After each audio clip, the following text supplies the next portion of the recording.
السلام علیکم ورحمۃ اللہ وبرکاتہ۔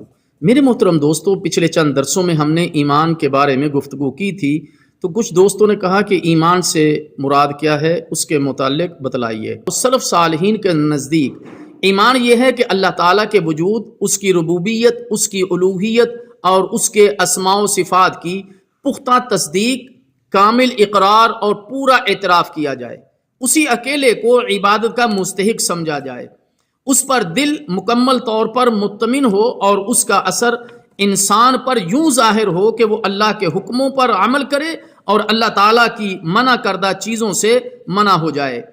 ایمان میں یہ چیز بھی بدرجہ اتم شامل ہے کہ محمد صلی اللہ علیہ وسلم کو اللہ کا رسول اور خاتم النبیین سمجھا جائے۔ آپ صلی اللہ علیہ وسلم نے جو بھی دین اسلام اور امور غیبیہ اور احکام شرعیہ وغیرہ کے متعلق اللہ تعالیٰ کی طرف سے تعلیمات بیان کی ہیں، انہیں منعاً قبول کیا جائے۔ آپ صلی اللہ علیہ وسلم کے ہر حکم کی اطاعت اور اتباع کے لیے جھکا جائے اور آپ صلی اللہ علیہ وسلم کے منع کردہ کاموں سے منع ہو جائے۔ خلاصہ یہ ہوا کہ ایمان تمام ظاہری اور باطنی طاعات کا نام ہے۔ باطنی اطاعت جیسے اعمال قلب یعنی دل کی تصدیق، اور ظاہری جیسے بدن کے تمام افعال، خواہ واجبات ہوں یا مستحبات۔ بالالفاظ دیگر ہم یہ کہہ سکتے ہیں کہ ایمان میں قول کے ساتھ ساتھ اعضاء کا عمل بھی شامل ہے۔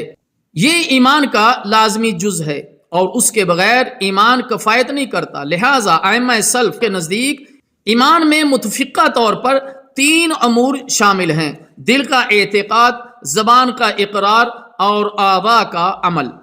دوسرے لفظوں میں ان کے نزدیک ایمان دل اور زبان کے قول اور دل اور اعضاء کے عمل سے عبارت ہے۔